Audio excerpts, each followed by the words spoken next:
Supongo que todos lo somos. Gracias por estar esta noche con nosotros. Yo voy a ser muy breve, simplemente no voy a ponerme a contar quién es Guillermo Moreno. Me parece que esta sala colmada habla por sí misma. Sí quiero decir, con esto le he ganado la apuesta a un amigo que cuando me dijeron Guillermo viene, necesitamos un aula para recibir sus palabras, yo le dije no, un aula no, tiene que ser el aula magna, por dos razones. Primero, porque sabía que iba a estar como está, y en segundo lugar, porque me parece que una figura de la envergadura de Guillermo, con su trayectoria política, con su trayectoria en el gobierno nacional, no tendría otro lugar donde hablar en la universidad que no sea el aula magna, porque como decía la compañera, las universidades públicas son del pueblo. Esta mañana, en este mismo lugar, yo tuve que presidir una colación de grado de la Facultad de Ingeniería.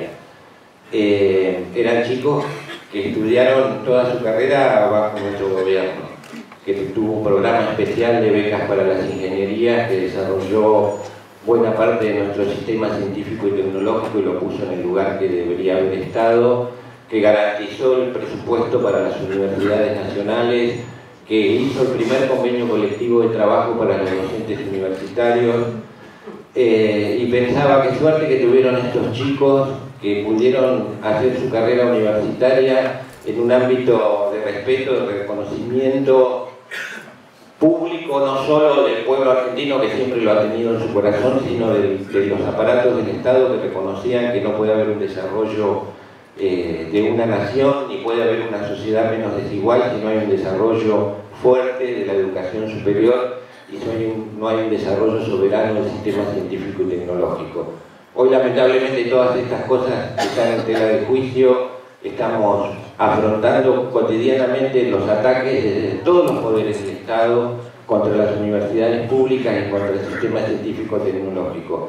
Y la única manera que tenemos de defenderlo es, primero, abrir las puertas para que el pueblo se organice para enfrentar esto, y en segundo lugar, garantizar que aún en las peores condiciones vamos a seguir produciendo científicos, tecnólogos, profesores y filósofos. Y lo vamos a hacer siempre en el marco de aquel decreto del presidente Perón, que es que la universidad pública es gratuita porque la educación superior es un derecho de los ciudadanos de este país. Y creo que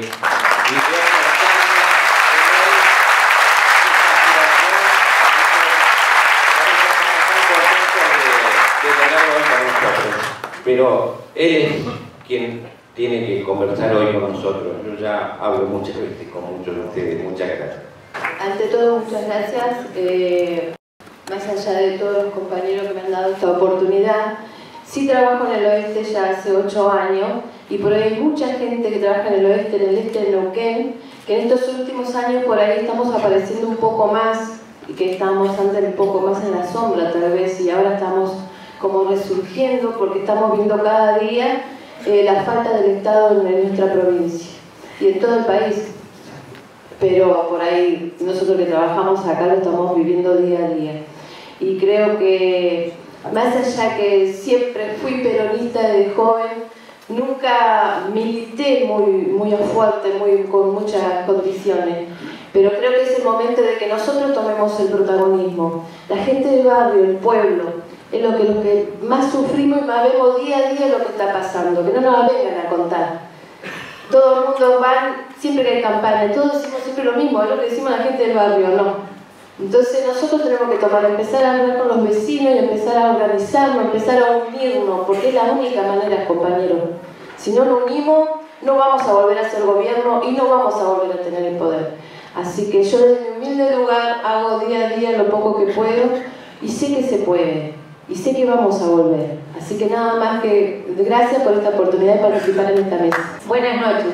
Antes que nada, agradecer la oportunidad que me han dado de estar presente aquí en esta mesa. Gracias a todos. Bueno, nuestra organización es una organización que tiene una trayectoria de 35 años en el país. Nace y se organiza bajo el lema Salario, Jubilación y Obra Social para las Amas de Casa. Bajo este lema nuestras compañeras de la ciudad de Buenos Aires hicieron una encuesta para medir el tiempo del trabajo doméstico. Desde allí se visibilizó que el 90% de las tareas domésticas están en las manos de las mujeres, ¿sí? También que dentro de las tareas no remuneradas que hacen las amas de casa, duplican el tiempo de trabajo remunerado. Además, que el trabajo de las amas de casa es económicamente, primero es socialmente importantísimo, es económicamente productivo y además es un aporte importantísimo a la riqueza de la nación.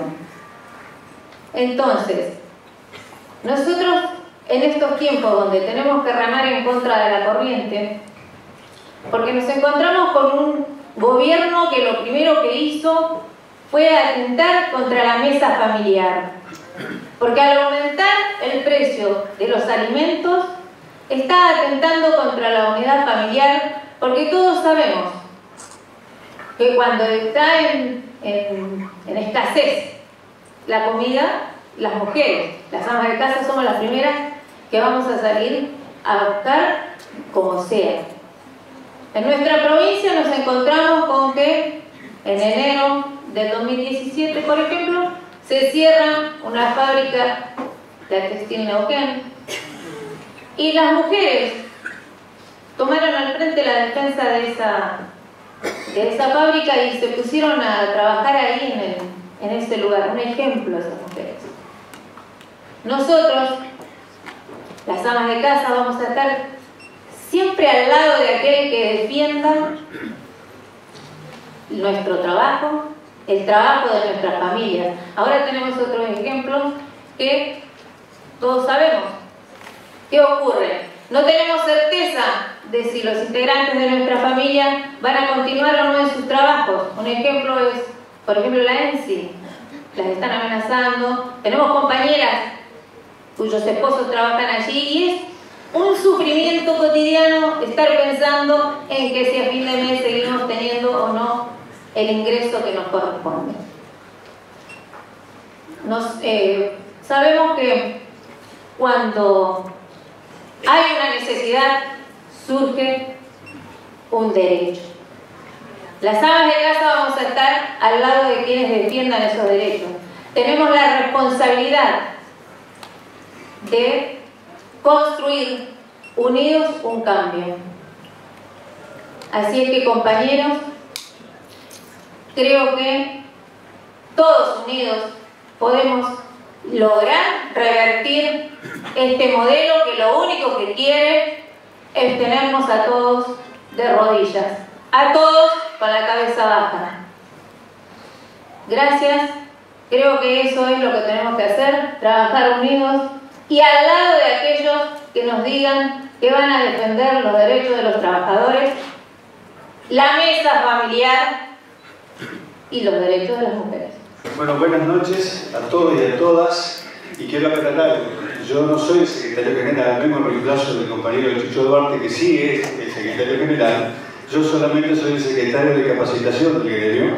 Y justamente también tengo la responsabilidad que me han dado algunos compañeros de representarlos en esta mesa, que es la mesa sindical peronista de la ciudad de Neuquén.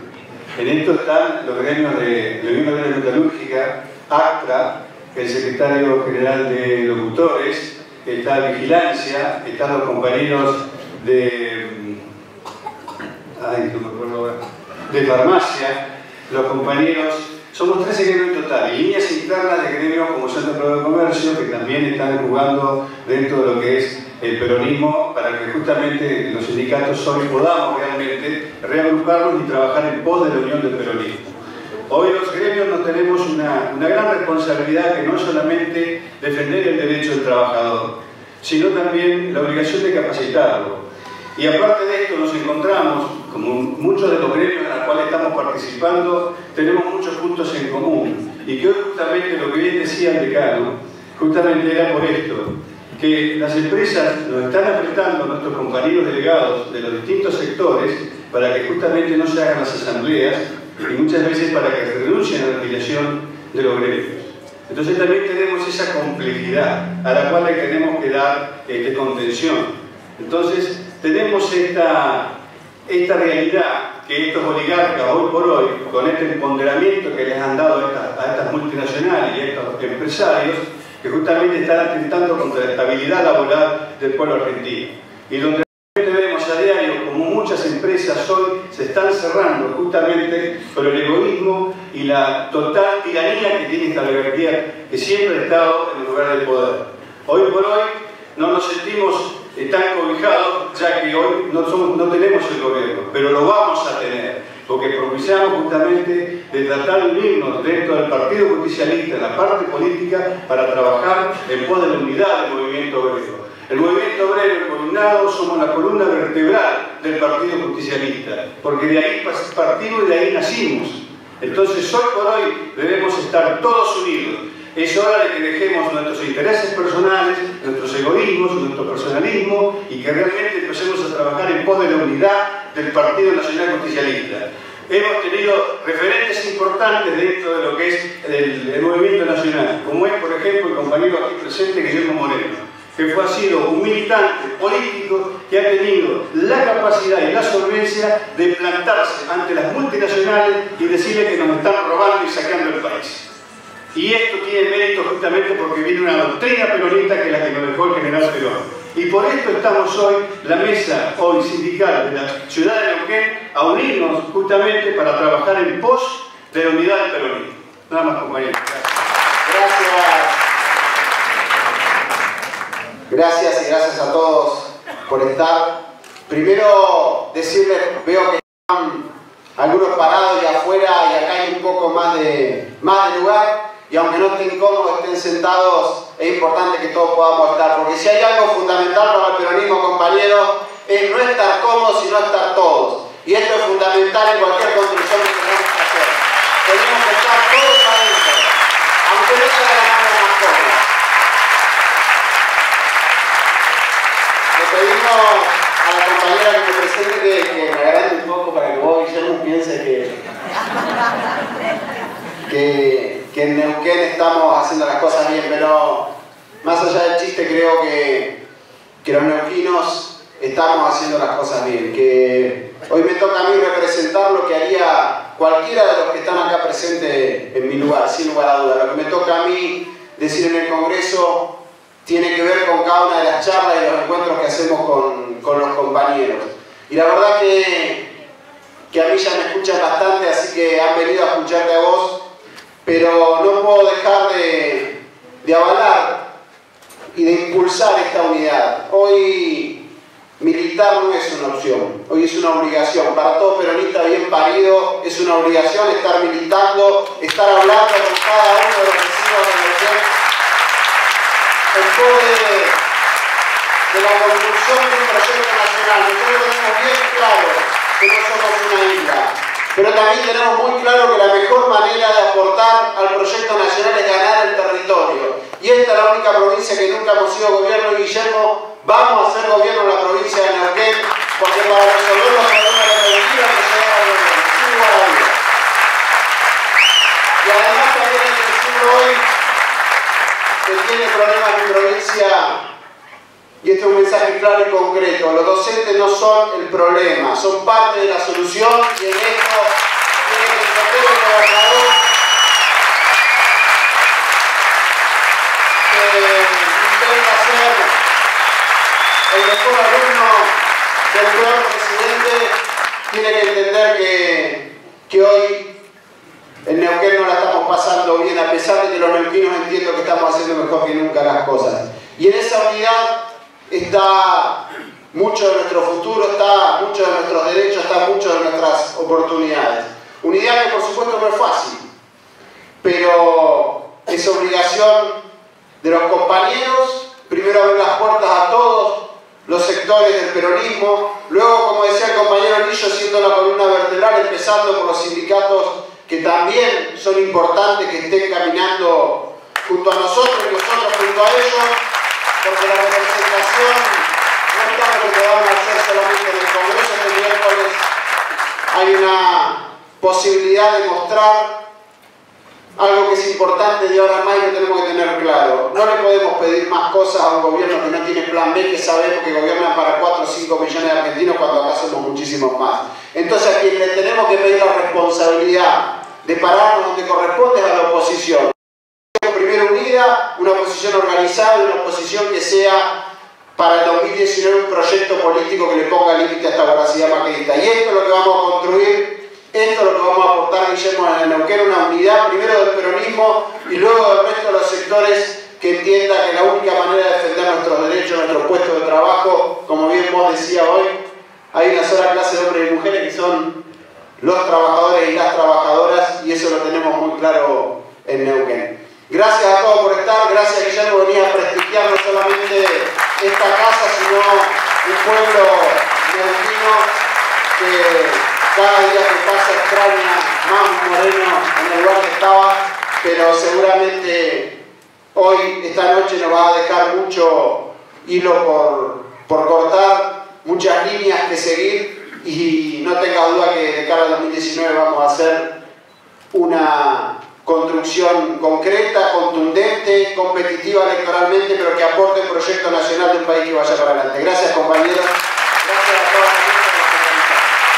Compañeros, bueno, muy gracias. Gracias por la recepción, gracias a la mesa, gracias por la palabra, gracias. Gracias al movimiento obrero, gracias a los diputados. Nos hace bien en esta recorrida que nos encontremos, que nos miremos, que conversemos, que reflexionemos, que encontremos entre todos los mejores planes, los mejores programas, los mejores proyectos. Nosotros pertenecemos a esa doctrina que dice que el conocimiento verdadero es el conocimiento de construcción colectiva. Si bien estamos en un ámbito académico donde, bueno, capaz que por eso se me fue el hombre, pero estamos en un ámbito académico donde obviamente se nos enseña el dominio de ciertas técnicas. Es cierto que el conocimiento profundo es el que nace del seno del pueblo, y cuando yo digo que entre todos debemos construir los mejores programas, los mejores planes, los mejores proyectos, tienen que ver con esto, y tienen que ver también con que recuperemos el volar bajito, como decía alguna vez Facundo Cabral, volar bajito, que ahí está la verdad. Y en esto, de que en esta asamblea nos encontremos, nos sirve para que sepamos nosotros los que militamos en la causa nacional, que a lo largo y a lo ancho del país se está repitiendo estos escenarios, con distintos compañeros, pero lo que estamos haciendo es reflexionar alrededor de las mismas preguntas. Los que estamos de este lado, lo único que hacemos es sistematizar las preguntas. Las respuestas siempre van a estar de aquel lado. Y hoy necesitamos que ustedes reflexionen en profundidad, porque la patria está atravesando situaciones extremadamente delicadas. Entonces, vamos a dividir esta presentación, humilde presentación, en dos momentos, casi en dos momentos disociados, pero lo tenemos que hacer porque si no hablamos de la realidad, y siendo economista parecería ser que venimos a no conversarlo sobre lo que hoy está atravesando nuestro pueblo. Y en esto quiero ser muy preciso. Yo adelanté para el día de ayer, hace como 40 y pico de lunes que vengo escribiendo una columna en un diario de tirada nacional económico. Siempre pienso que va a ser la última, pero me dejan publicar una más, esas cosas que tiene la vida. Pero pedí que la del lunes que viene se adelantara para el día de ayer, porque consideraba que algunas de las cosas que íntimamente pienso las teníamos que hacer públicas. Este gobierno oligarca y que nos viene la definición de oligarquía porque comunicacionalmente es la manera de caracterizar a un gobierno que nos permite unificar entre ellos y nosotros, siendo nosotros la causa nacional del movimiento peronista, de una manera muy sencilla, que era lo que habíamos empezado a hacer. Es obvio que comunicacionalmente decir este es un oligarca es muy superior a decir que este es un representante de los grupos concentrados, porque en realidad los grupos concentrados no sabemos, no identificamos, no sabemos, se arman unos líos comunicacionales extraños. En algún momento dijimos, incluso tratemos de nuestro discurso utilizar menos esdrújulas, volvamos a las palabras graves, a las palabras agudas que todos los entendemos, y dejemos las esdrújulas para los viernes a la noche, los sábados, cuando nos queremos aparecer inteligentes, pero no cuando hablamos con los compañeros, porque los compañeros, sobre todo los peronistas, si construimos oraciones con palabras graves y agudas son fáciles de entender, y los compañeros nos entienden y después no se arman mirando, a ver qué dijo este, qué pasó, no, el compañero entiende. Y es cierto que comunicacionalmente el término oligarquía es un término que a los compañeros de la causa nacional se le comunica fácil. Pero no lo utilicé por eso, lo utilicé porque técnica y académicamente es el correcto. Este es un gobierno de un grupo para ese grupo. Porque hasta podríamos discutir si es un gobierno aristocrático de los mejores para el bien común. Podríamos. Pero no es oligárquico. Es de pocos para esos pocos. Y lo que tipificó que es un gobierno oligarca es que se metió con el precio de la comida, y hacía 70 años de Perón y Eva que nadie se atrevía a meter con el precio de la comida. Y este salvaje se metió con el precio de la comida a los 15 días de haber asumido, cuando devaluó y sacó las retenciones. Y duplicó el precio de la comida. Es un cálculo aritmético muy sencillo, que si algo estaba a 100 y tenía 20 de retenciones, estaba en 80 al tipo de cambio de ese día, le sacás las retenciones, por lo tanto pasa a 100, y si encima devaluás, el tipo de cambio se va a 160, por lo tanto lo que estaba en 80 pasa a 160, se duplicó, y eso es lo que pasó. Y cuando vos duplicás inmediatamente, una vez que duplicaste el precio de la comida, se te cae el mercado interno, y cuando se te cae el mercado interno y se rompe la relación entre ingreso popular y el precio de la comida, se arma un lío bárbaro, que es lo que le empezó a pasar en marzo del 2016. Todas las decisiones que tomó después no tenían otra alternativa que terminar en lo que nos está pasando en los últimos 10 días. Después fueron las consecuencias naturales de haber tomado esa decisión disparatada que caracteriza al gobierno. No lo caracteriza la tasa de interés. La tasa de interés ellos la suben al 38% para marzo. Lo que caracterizó el árbol de Navidad es que se metieron con el precio de la comida. Y hacía 70 años que un gobierno no se metía con el precio de la comida. Después todo lo demás son las tonterías que van haciendo, porque son gente que no domina la disciplina, no domina el arte, no domina la técnica, y aparte son vaguitos. Entonces cuando uno dice son descerebrados, porque no saben, es lo que me decía mi mamá, que ya no te vos sos un descerebrado. Entonces bueno, ahora se lo digo a ellos, vos sos unos descerebrados, pero aparte son vagos.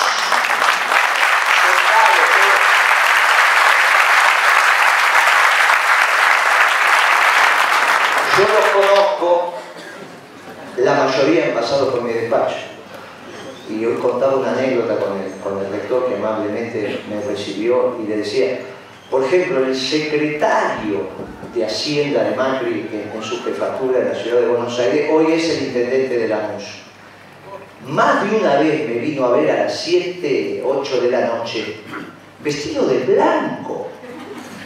¿En qué cabeza cabe que un hombre salga a la mañana a trabajar vestido de blanco? Ni siquiera tenía que había metido la mano en el bolsillo, porque uno se viste de blanco como un heladero, y de meter la mano en el bolsillo, de sacar, se te ensucia. Ese evidentemente se acababa de bañar, vestir, se acababa de levantar. Eso es lo que terminaba pasando. Todos estos son centralmente vagos. Ahora, de ese gobierno que nosotros estamos caracterizando, que estamos terminando en estas circunstancias, y sobre esto sí quiero ser extremadamente prudente y convocar a la reflexión de mis compañeros. Por ahí estuvimos escuchando que esto podría ser una crisis y que estábamos en presencia de una crisis que hasta podría ser similar a la crisis del 2001. Alguno por ahí dijo, hay un tufillo al 2001. Yo le pedí después humildemente al compañero que no siguiera repitiendo eso, porque eso puede confundir las cabezas y el conocimiento de los compañeros. Crisis fue la del 2001 y crisis fue la de 1989. De eso no hay ninguna duda.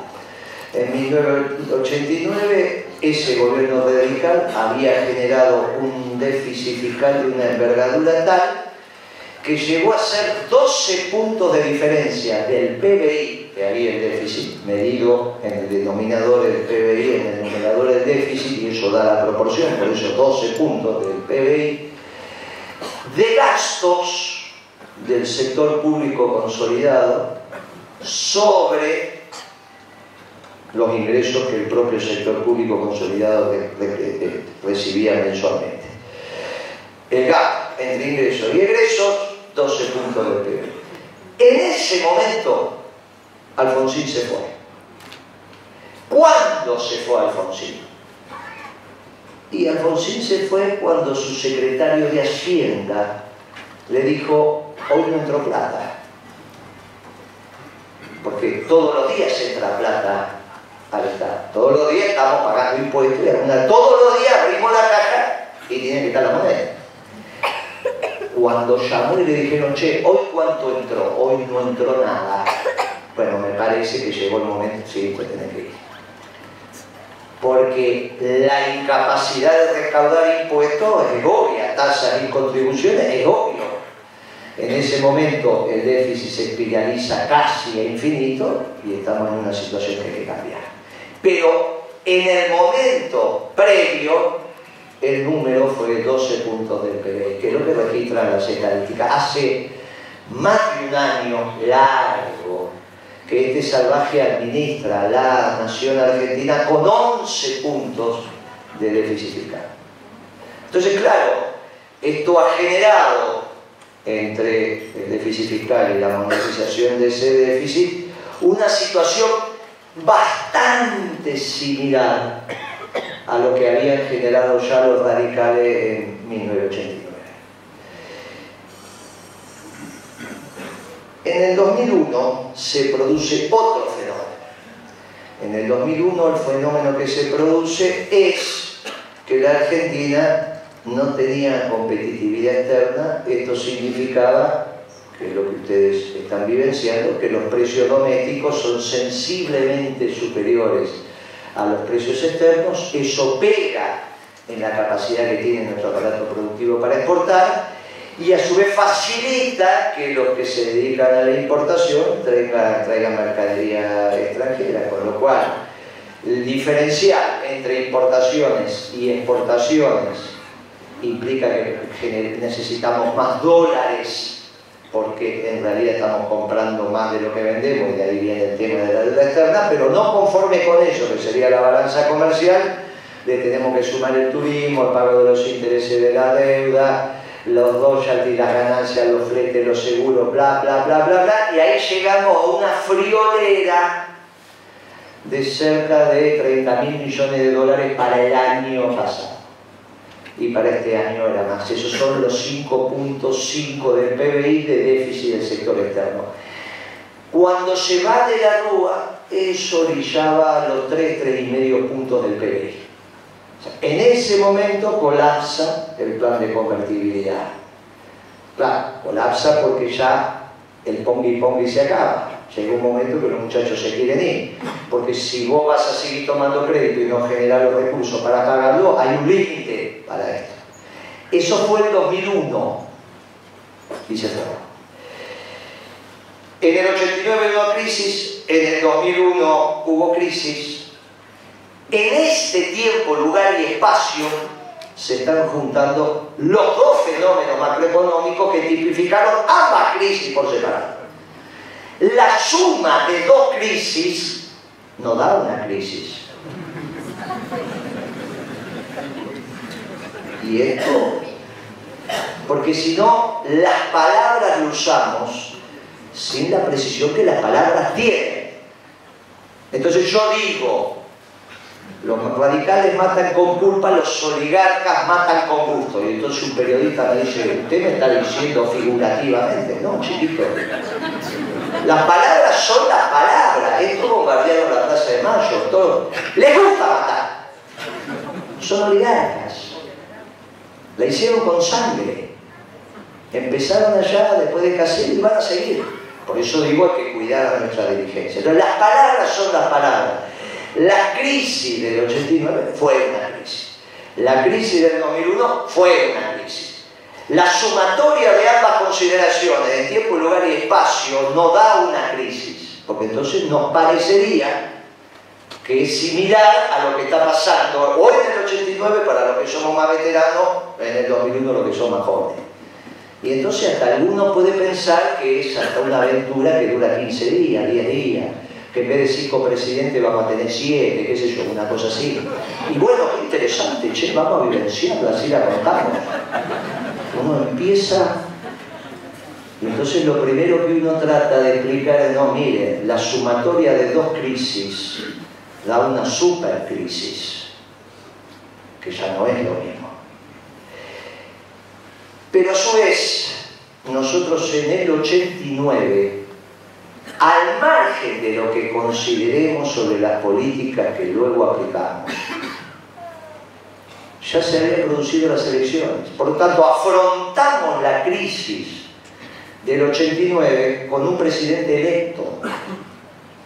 Al margen de las consideraciones que tengamos sobre el presidente electo, que la mayoría de los que estamos acá votamos, porque en esa época todavía el que ganaba conducía y el que perdía acompañaba,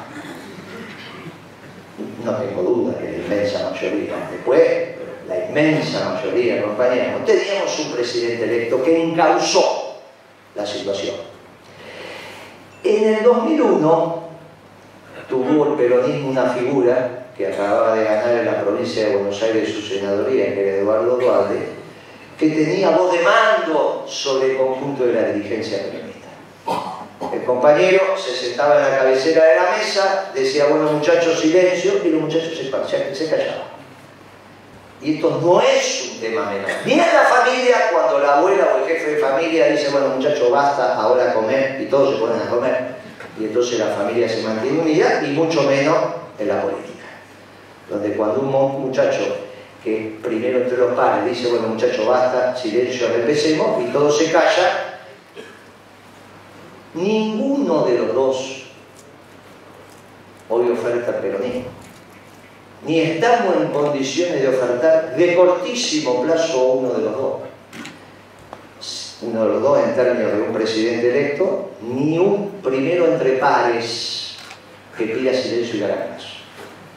Una supercrisis en un contexto donde la oposición, esto es nosotros, no estamos en condiciones de ofertar el principio de autoridad, nos pone en un principio muy complicado, que es el principio de la momia.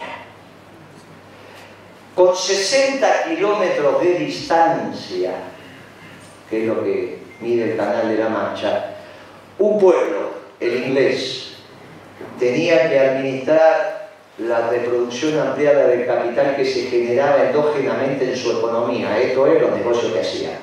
Simplemente lo de reproducción ampliada para que vean que algunos peronistas alguna vez leímos a Marx. Tenían que administrar los negocios que hacían. Y ahí fueron y avanzaron sobre mi disciplina, que es la economía. Y empezaron. Jornada de vida, de cargo, bla, bla, bla, bla. Y los tipos estaban en un estadio de construcción colectiva de conocimiento y fueron a la economía. Los franceses, del otro lado, que hacía algunos años habían hecho una revolución que había llegado al hueso, la famosa francesa,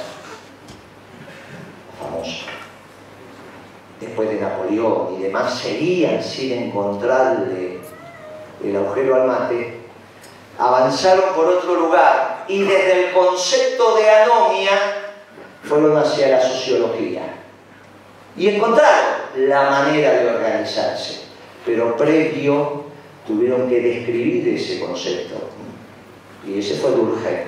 Fue una cosa extraordinaria también, pero también explican que los procesos de anomia, si no se resuelven, se cargan históricamente al espacio donde fue generada la anomia, tanto en términos de construcción colectiva, esto es el pueblo, como la base material. Y si esta supercrisis no encuentra el cauce institucional adecuado, la anomia está ahí.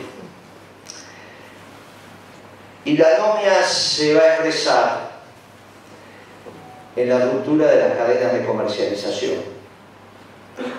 Y la ruptura de las cadenas de comercialización en una ciudad urbana como la nuestra nos pone en tensión las necesidades básicas diarias, porque ustedes resuelven sus necesidades en el mercado. La definición de mercado no es la nueva definición de mercado donde aparece que el mercado es la City donde se transa. No, eso es una tontería. El mercado es la definición de mercado. Vamos, compramos y vendemos y transamos para resolver nuestras necesidades. Obviamente en la estratificación de la sociedad, en el mercado se resuelven desde las necesidades básicas hasta otras. Cuando la sociedad está en tensión y no puede resolver sus necesidades básicas, los problemas emergen a niveles inimaginables, porque es el abasto diario. Esto no es un problema de un depósito que acopia, eso es una estupidez. Es quién suministra el abasto al depósito y cómo generamos la matriz que es la economía, donde millones de decisiones se toman todos los días y la mayoría de esas decisiones en función de la señal de precio que el propio mercado ofrece. Por lo tanto, la incapacidad de que un mercado ofrezca señal de precios nos limita a que estemos en condiciones de resolver nuestras necesidades básicas. Y entonces eso se transforma en una clara situación de anomia donde el tejido social se digrega. Entonces, cuando uno dice peligra la continuidad de la patria como tal, es porque peligra la continuidad de la patria como tal. ¿De quién es la responsabilidad de la supercrisis? De estas bestias. ¿De quién es la responsabilidad de que no empecemos a transitar la anomia? De nosotros. Y ahí es donde emerge la impronta de los peronistas articulando, sea desde el espanto o desde el amor, una propuesta que nos permita decirle a la sociedad: empezamos a resolver los conflictos. Va a ser complicado. De hecho, Menem tuvo otra hiperinflación, diciembre del 89. Alfonsín tuvo la suya, Menem tuvo la suya, al margen de las consideraciones que después tengamos sobre la década de Menem. Reconozcamos que ese proceso en plena consolidación del consenso de Washington permitió que la nación como nación continuara. Y lo mismo para Duarte. Al margen de las consideraciones que sometamos a ese gobierno, la nación como nación continuó y de hecho después tuvimos una década extraordinaria. Entonces, los elementos constitutivos de la nación fueron ratificados. Cuando yo digo los elementos constitutivos de la nación en esta hipercrisis y se genera la anomia, pueden ser cuestionados, que pueden ser cuestionados.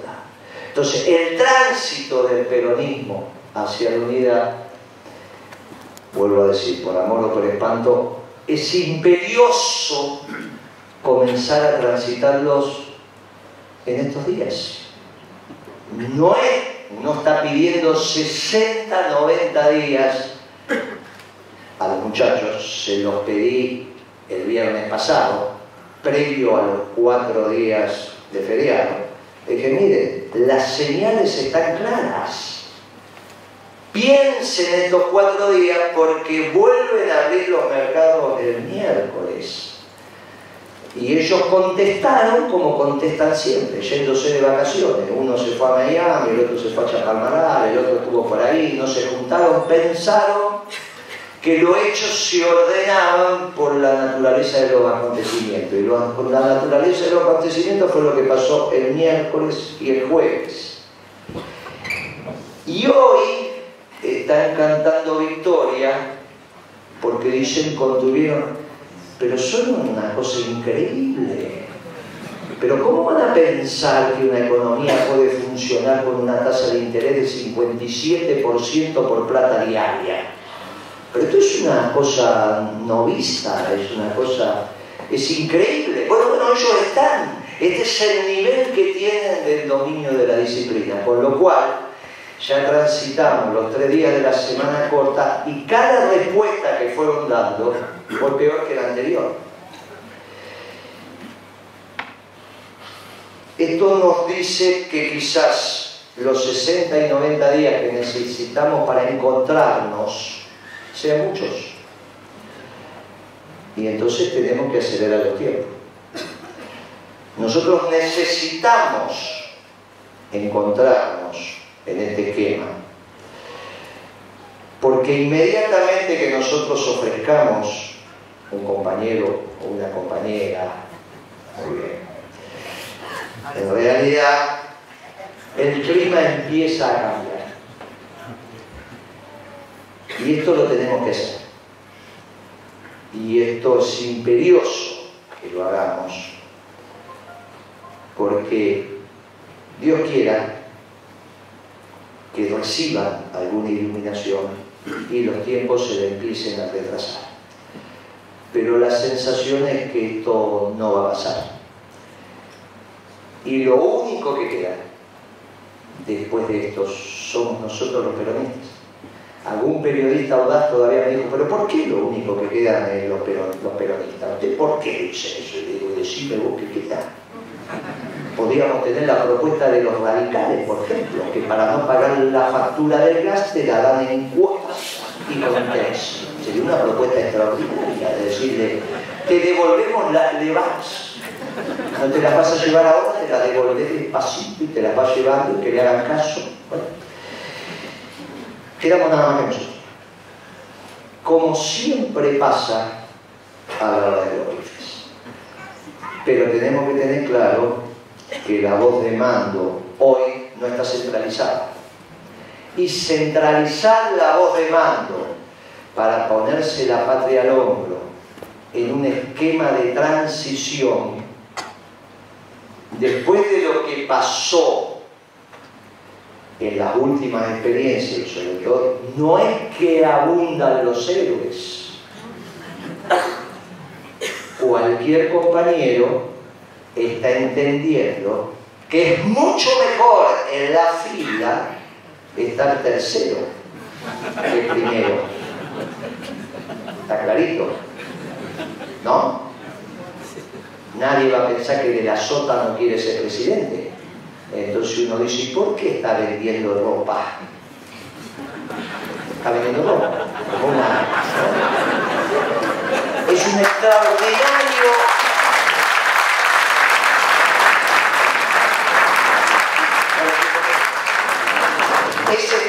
ropa de hombre, es un extraordinario cuadro del Movimiento Nacional Justicialista.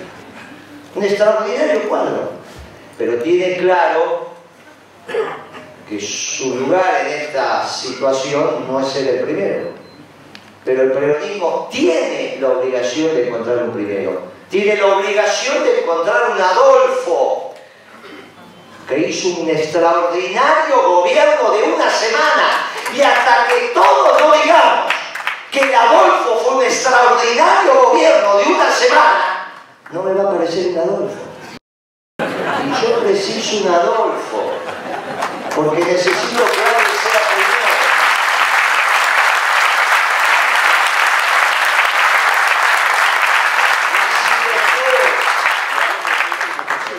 Y si después no entendemos que tuvimos un gobierno de 1 año y medio, que hasta heredamos al ministro de Economía de ese gobierno. Lavagna fue ministro de mi gobierno hasta noviembre del 2005. Fíjense qué continuidad hubo. El mismo ministro de Economía. ¿O me equivoco? Bueno, entonces, ¿por qué parece que me estoy equivocando todo el tiempo? En los últimos años cuando hablo. Algo no anda bien entre nosotros. Algo no anda bien. Entonces, tenemos que reconocer eso. Y si nos equivocamos, tenemos que hacer lo que hizo el Papa. Pedir humildemente perdón, que es el principio del reencuentro. Fue el Papa Chile, se equivocó, se equivocó. Ahora desde el Vaticano dijo, pido humildemente perdón, fue culpa mía. Y nos empezamos a reencontrar. Entonces, si maltratamos, tenemos que pedir perdón. Porque ahora lo precisamos. Querida, me equivoqué, me dijiste que venga a la 1, vine a las 3 de la mañana, me porté bien, tenés que pedir perdón. Bueno, y empezamos de vuelta. Porque nos precisamos todos. Y de Chapa, que este gobierno sea oligarca, no solo nos facilita la comunicación con los compañeros, sino hagan la prueba y empiecen a explicar en los barrios que este es un representante de los grupos concentrados que a su vez distribuyen ingresos y ya a las 3 minutos ya no se entiende nada. Dicen, no, lo que pasa es que es un oligarca. Ah, ya entendí. No solo comunicacionalmente es mejor, no solo técnicamente es lo correcto, porque si fuera un gobierno neoliberal el problema sería entre el señor Roca y el señor Lascurain. ¿Saben? Roca, el dueño de Techín, el siderúrgico, los caños y costura, con costura, etcétera, etcétera, pero hace el acero. Lascurain, el que junta toda la metal mecánica, todos los que trabajan ahí, la mayoría afiliados de la UOM. Pero uno solo, pequeño, mediano y razonable empresas que transforman, y es otra estructura organizativa, que transforman el acero que hace Roca. En nombre y apellido, como me gusta hablar a mí, Roca, el dueño del acero, Lascurain, el que aglutina las pequeñas y medianas empresas metalmecánicas que transforman el acero. Si sos neoclásico, vas con esa teoría donde dice, acumulemos arriba para que después derrame. Si sos nacional y popular, decís, le generás ganancia abajo para que demande arriba. Y aparte me gusta que lo de abajo viva mejor. El problema,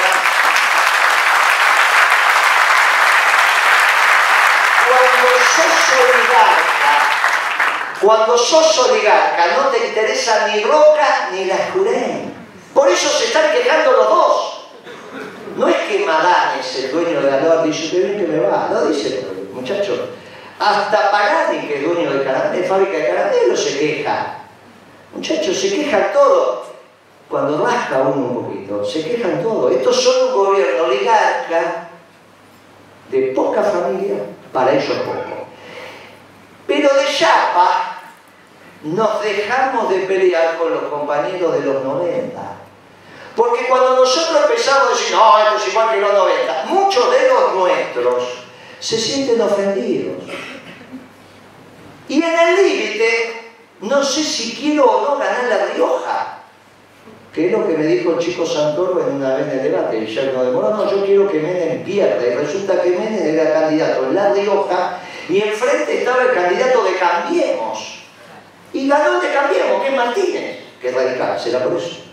Pero ¿cuál es la gracia de que perdamos el 1% de voto, el medio por ciento de voto? No sé lo que queda. ¿Cuál es la gracia de que sigamos metiéndole para enemistarnos con la cantidad de compañeros que fueron hasta último momento funcionarios en los 90 y que es una historia que tenemos que resolver internamente, no en la externa, en la interna. Entonces, el caracterizar correctamente a este gobierno es conocimiento técnico, porque no son neoliberales. Acá no hay una acumulación de capital en los sectores concentrados. ¡Error! Error, están perdiendo todo. Todos los sectores manufactureros están complicados en su rentabilidad. Todos. Los únicos negocios que todavía dan un poquito son los de la pampa húmeda, soja, maíz y trigo, y más o menos. Por eso ya están pidiendo ahora que aceleren la baja de retenciones. Muchachos, no hay la famosa reproducción ampliada de capital, hoy está complicadita. Entonces, comunicacionalmente no sirve. No sirve porque técnicamente adecuado. Y aparte dice, bueno, con vos voy a discutir en otro momento, no ahora. No ahora. Donde hay un claro gobierno oligarca al que hay que ganarle las elecciones. Porque es la metodología que aceptamos utilizar para discutir nuestras diferencias. Entonces tenemos que ganar las elecciones. En este de ganar las elecciones, ahora nosotros prácticamente estamos dando un salto esquizofrénico y lo que hablé hace 5 minutos dejó de existir. Porque hasta hace 5 minutos decía, necesitamos que aparezca el hombre nuestro que podemos ofrecerle a la sociedad por si estas bestias aceleran los procesos de tal manera que la realidad se impone y tenemos la obligación los peronistas de evitar la anomia para darle continuidad histórica a la patria. En un proceso de anomia, la disolución nacional está a la vuelta de la esquina. Hay elementos que unifican la nación y hay elementos que disgregan la nación. La anomia es un elemento que disgrega la nación. Nuestros maestros son los elementos que ya aprendió, te recibe con amor, te va a contener y te va a reconocer los esfuerzos que hiciste por la patria. Y ahí van a aparecer los héroes de nuestra causa. Porque está claro que en el proceso de transición, para que no caigamos en anomia, los 11 puntos de déficit fiscal se van a ir resolviendo, el sector externo se va a ir resolviendo, pero nada de eso de un día para otro. Y ahí empezamos a entender por qué el Adolfo, siendo un tipo brillante, tuvo una semana, por qué el Duarte, siendo lo que era, solo 1 año y medio, y por qué después del tercero nos quedamos 12 años. Bueno, este proceso, si lo entendemos como un proceso y lo entendemos como un cuerpo conjunto, estamos en condiciones de decir, bueno, a vos te toca, a vos te toca, a vos te toca, y entre todos resolver esta situación. Ahora, si esto no se da, o se da de una manera confusa, y llegamos al 19, cosa que pero podamos llegar.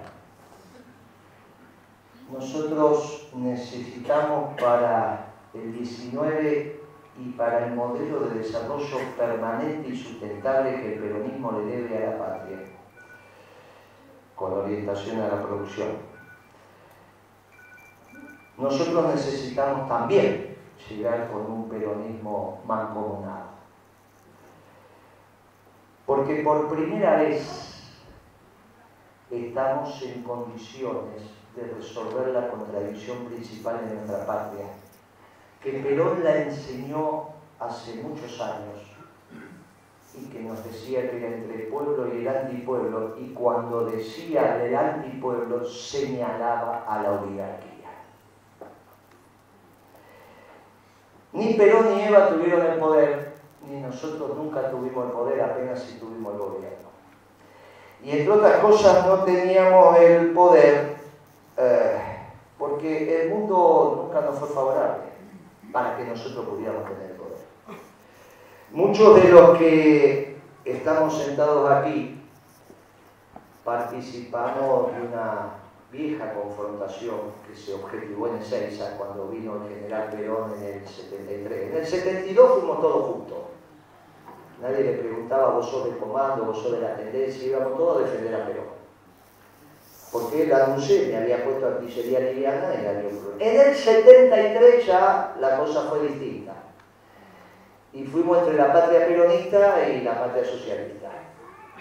La realidad es que algunas décadas después, creo que estamos en condiciones de sintetizar de que ninguna de las dos patrias era posible en la Argentina en aquel momento histórico. Ni la patria socialista, porque obviamente en el bloque occidental y donde estábamos eso era...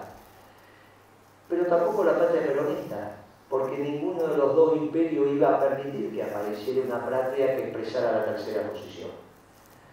Ninguna de las dos patrias era objetivable en ese contexto histórico. Y por eso el general sabio, como siempre dijo, entre el tiempo y la sangre, elijamos el tiempo, yo me voy a morir, ustedes van a seguir, y en algún momento el mundo va a ser proclive a que nuestra doctrina, que instala una patria diferente de la que en ese momento conducía los destinos mundiales, pueda expresarse. Y nos dijo el tiempo. Algunos lo entendimos, otros no lo entendimos, y así fuimos transitando. Y la vida fue transitando, y resulta que en el 89 uno de los dos bloques colapsó.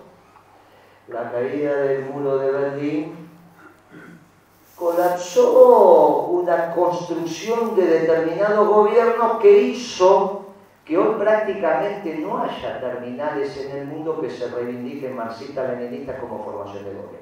No hay. Quedan algunos, pero la verdad que no hay. Cuando yo era joven teníamos de todo tipo y lugar, había de todo tipo, había para elegir, pero múltiples. Hoy ya no hay. Eso generó el fin de la historia de Fukuyama, que dijeron, bueno, se terminó todo, triunfó el neoliberalismo en el mundo, y la receta de ese neoliberalismo fue el consenso de Washington. Y esas fueron las recetas del buen gobierno durante varias décadas. En ese consenso de Washington es que nos tocó a nosotros administrar la cosa pública atendiendo al bien común, y por eso, cuando administramos el comercio exterior e interrumpimos los flujos internacionales de comercio, fuimos la mosca blanca y el mundo nos sancionó. Nos hizo un juicio Estados Unidos, Europa y Japón, al unísono, contra la Argentina. Antes de empezar ese juicio ya sabíamos el final. ¿Por qué nos metimos a administrar el comercio exterior? Y porque si no perdíamos los puestos de trabajo, porque habíamos empezado a decaer en la competitividad internacional, los productos externos estaban más baratos que los nuestros, y ese flujo importador me hacía perder puestos de trabajo. Si dejábamos entrar la mercadería, no éramos un gobierno peronista, porque para un gobierno peronista gobernar es crear trabajo. Y la presidenta decidió que antes de perder un puesto de trabajo argentino nos peleábamos con el mundo, y nos peleamos con el mundo, pero pagamos la consecuencia.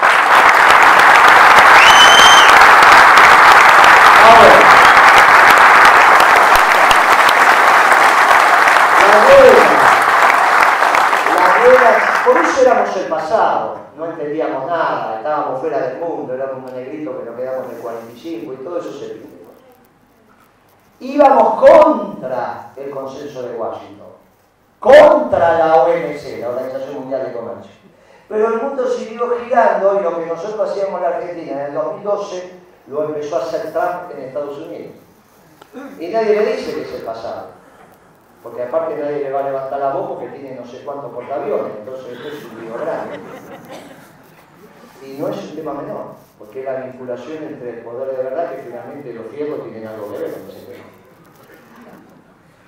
Y a Estados Unidos le tienen paciencia estratégica. Empezaron diciendo los europeos, pero después apareció Putin. Y ahora hay un lío bárbaro, porque el mundo tiende al nacionalismo. Ahora, el mundo tiende al nacionalismo y nosotros nos sentimos... porque la verdad que lo nuestro es una doctrina nacional, pero le decimos, cuidado, Porque ese es un mundo que tiende al nacionalismo, pero cuando el mundo objetivó el nacionalismo tuvimos 60 millones de muertos en la Segunda Guerra Mundial. Y miramos con atención, porque el hombre, en vez de levantar puentes, levanta muros. Y ahí nos empezamos a sentir incómodos. Y decimos, bueno, hay cosas, la Administración del Comercio Exterior, que es interesante, porque es la que hacíamos nosotros. Lo único que me falta es que digamos que lo que está haciendo está mal cuando lo hacíamos nosotros, ya seríamos.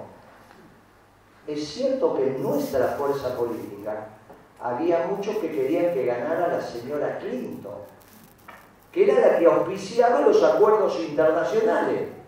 Los acuerdos internacionales de comercio tiran los salarios a la baja. Y Trump le dice a los mexicanos, si no aumentan los salarios en México, no les ratifico el NAFTA. Bueno, este es el mundo que estamos viviendo, está como la cosa invertida, pero nosotros que la miramos desde nuestros vectores nacionales, decimos, por este tipo está yendo a unos esquemas que para nosotros no nos suena en ese aspecto tan desubicado. Claro, cuando empieza a generar una tendencia xenófoba, decimos, ese nacionalismo no nos gusta. Porque una cosa es el nacionalismo que dice, ningún pueblo es superior a mi pueblo, y mi pueblo tampoco es superior a otro, al que me empieza a decir mi pueblo es superior a otro. Y ahí tenemos un problema. Claro, en realidad, en el mundo hay una sola doctrina que pone en valor los vectores nacionales, los modelos de desarrollo, pero que es una doctrina de amor y paz, y no solo de amor y paz al interior de la familia o intrafamilia de un mismo pueblo, sino entre los pueblos. Claro, y resulta que nosotros tenemos una doctrina universal desde hace 70 años, hoy le decía a la compañera. Hace rato que no se escucha Evita Capitana. En Evita Capitana hay una estrofa que dice, para los pueblos del mundo, esta doctrina de amor y paz. No para el pueblo argentino. Para los pueblos del mundo. Claro, no teníamos lugar. Estábamos en plena Guerra Fría. Y cuando se terminó la Guerra Fría había un claro ganador. Que íbamos nosotros a venir a explicar una doctrina de amor y paz para los pueblos del mundo. Pero resulta que ahora también se terminó el consenso de Washington, desde que Trump administra el comercio exterior. Es un tiro en la nuca para el consenso de Washington. Y entonces se empieza a quedar, después de 70 años, una sola doctrina universal. Una se terminó con la caída del muro, la otra se acaba de terminar. Y la nuestra que estamos, claro, con un gobierno oligarca, siempre tenemos las cosas cambiadas. En el momento que la única que queda es la nuestra, que tenemos un corpus en condiciones de explicar, acá tenemos un gobierno oligarca, lo peor que nos podía haber pasado y que nunca pensamos que después de nosotros podía venir un oligarca. Pero acá lo tenemos. ¿Cómo resolvemos esto? Y se resuelve con una simple táctica electoral. Porque la primera vez que al gobierno puede llegar el peronismo y que el mundo no te señale con el dedo. No es que nosotros a los 2 días de estar en el gobierno empezamos a administrar el comercio exterior y el mundo va a venir y decir no, porque lo están haciendo ellos. Es la primera vez, y es la primera vez, y esto se lo garantizo, que la Marina, que bombardeó Malvinas, que amenazó bombardear el puerto de Buenos Aires, hoy no cuida a la oligarquía, porque se dio cuenta que este gobierno es anglófilo. Ni la Marina está cuidando a estos oligarcas. No la cuidan a nivel internacional y no la cuidan localmente. Estamos ahí, muchachos. Estamos ahí de si hacemos las cosas bien, terminar con la contradicción histórica de nuestra patria que nació después de Casero, con la conformación de otra oligarquía, una oligarquía que no tiene una visión de una nación integral, que tiene la visión de una nación para sus intereses, y es la que Perón nos enseñó entre pueblo y antipueblo. Y le toca a nuestra generación resolver esa contradicción. No se la vamos a dejar a los pibes. Ellos ya tienen que encontrar el campo orégano. Y lo único que tenemos que hacer son 90 días de gobierno peronista, unificado, para terminar con ese flagelo. Estamos ahí. Nunca lo tuvimos a tiro de rasguño. Es la primera vez en la historia del peronismo que los tenemos ahí, vivitos y coleando y solos. Lo único que tenemos que hacer es una simple táctica electoral de juntarnos. Y acá unimos las dos partes de la exposición. Nos tenemos que juntar, porque peligra la patria, porque estas bestias que están haciendo la supercrisis, si nosotros no hacemos las cosas bien, podemos terminar en una hipercrisis, que sería la supercrisis con la novia, y peligra los fundamentos de la nación. Y nos tenemos que juntar, sea porque vamos a hacer un gobierno de transición, sea porque vamos a llegar a 19, sea por lo que sea, porque tenemos que estar en condiciones de ofrecerle a nuestro pueblo un modelo de desarrollo permanente y sustentable, que solo va a ser permanente si terminamos la contradicción con la oligarquía. Y estamos ahí de poder terminarla. Entonces, para cualquiera de los dos elementos es imperioso que el peronismo se una. Es imperioso que nos articulemos. Es imperioso que trabajemos todos juntos. Y para eso tenemos que deponer algunas contradicciones menores que también agudizamos en estos 2 años. Recoger ese dedo largo que nos hace señalar que este, que aquel, que allá, que ama. Muchachos, lo que está de corto plazo en peligro es la patria. Y de mediano plazo, resolver lo que no pudimos resolver en los últimos 150 años. Y la mayoría de nosotros vamos a decir misión cumplida. Y van a venir los pibes y ellos tendrán otras contradicciones y otras. Y si alguno quiere venir con nosotros en el tren y quieren llegar a Luján, bienvenido, nosotros nos bajamos Moreno y se acabó, que sigan ellos. ¿Cuál es el problema que tenemos? Esa es una línea de la capital. Entonces,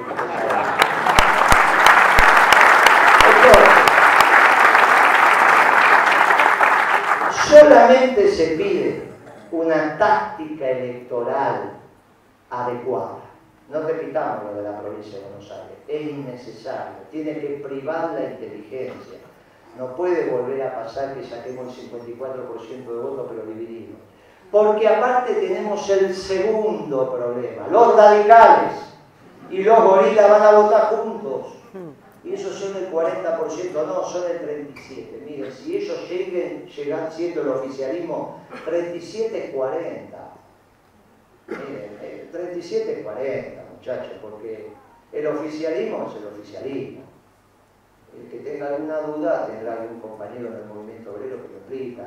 Muchachos, 37 es 40. El único oficialismo que perdió la elección por un punto fuimos nosotros. Un exceso. Un exceso, muchachos. Pero bueno, ya está. Ya está. Entonces, las encuestas me dicen 37, 38, listo. Es 40. Si nosotros vamos divididos, ellos sacan el 40 más un voto y ninguna de nuestras listas llega al 30, nos ganaron en primera vuelta, imagínense. Pero imagínense, pero tremenda estupidez. Entonces, lo único que tenemos que hacer es ir todos juntos. Después resolveremos los temas que nos quedan. Después de esos 90 días, cuando terminemos con el flagelo de la oligarquía en nuestra economía, estamos ahí de conseguir ese tema. Y si esto lo terminamos, empezamos a ser un ejemplo de un modelo nacionalista que, a diferencia de los imperiales, ama al pueblo vecino. No hay ningún economista en la Argentina peronista que diga que para desarrollar la Argentina hay que levantar un muro con nuestro hermano boliviano, paraguayo, eso es una estupidez, no existe por definición, porque pasó pero niega. ninguna posibilidad que en nuestros principios axiomáticos eso esté, porque somos una doctrina de amor y paz. Entonces empezamos a ser un ejemplo para el mundo. ¿Quién necesita un ejemplo de un modelo nacional de amor y paz para predicarlo en el mundo? Y el hombre nuestro que está del otro lado del Atlántico. Y que tenemos que aprovechar esto también. Él habla de un mundo que nosotros lo entendemos, pero no puede decir un solo ejemplo. ¿Dónde tiene un ejemplo de un modelo nacional de un pueblo amando a otro pueblo? No hay. El consenso de Washington nos dijo que el mundo es una esfera, todos los puntos son iguales. Y el Papa nos dice que el mundo es un poliedro irregular, donde cada superficie que conforma el poliedro es irregular, es distinto, pero es algo que se necesita para integrar ese todo. Y dice, todos los pueblos del mundo son importantes. Ningún pueblo, por más grande o pequeño que sea, es inferior ni superior al otro. Cada pueblo necesitamos. Y eso es peronismo, el muchacho es el peronismo en acción. Pero no tiene un solo ejemplo de eso. La responsabilidad de los neuquinos es que empecemos a ser un ejemplo para el mundo. Porque entonces, si somos un ejemplo para el mundo, en un modelo permanente y sustentable de desarrollo económico, los pueblos nos pueden llegar a copiar. Imagínense ir a afiliar a los brasileños.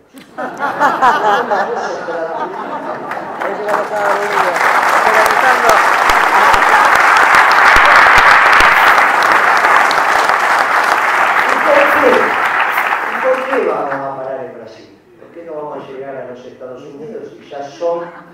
Lo único que tienen que transformarse es en buenas personas. No es tan complicado. En términos económicos estamos más o menos. Tienen que aprender a amar al prójimo. Bueno, y después que peronicemos a los norteamericanos ya está.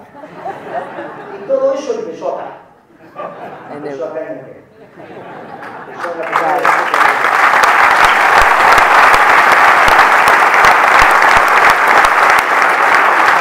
Estos son los desafíos de la unidad del peronismo, son unos desafíos superiores, porque también están en juego los destinos de la paz mundial, porque ustedes saben que la utilización del armamento nuclear está ahí, y entonces, y nosotros, insisto, somos una doctrina de amor y paz.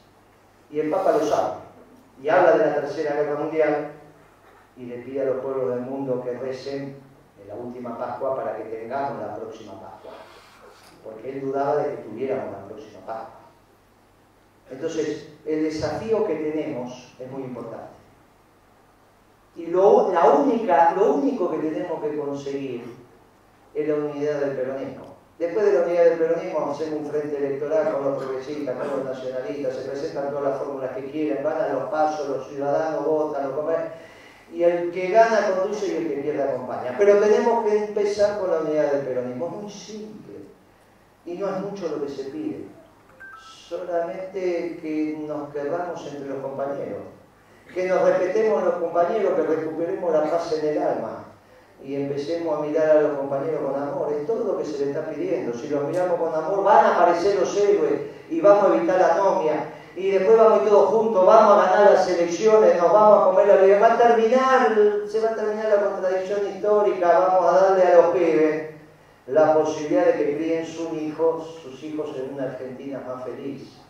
Pero no solo eso, sino que los pueblos del mundo se van a empezar a mirar en este espejo y van a empezar a copiarnos. Y un mundo peronista es un mundo de paz. Y un mundo peronista es un mundo de amor. Un mundo peronista va a ser un mundo bien vivido, como las familias peronistas, que también son familias bien vividas. Y una vez que consigamos eso, los más veteranos que estamos acá y ya nos vamos a ir retirando, le vamos a decir al general Perón, le vamos a decir a Eva, después de 70 años al final tenían razón, el tiempo es superior a la sangre. Pero no solo eso, sino que ahora los días más felices fueron, son y serán peronistas. Pero para todos los pueblos del mundo, y ese es el desafío.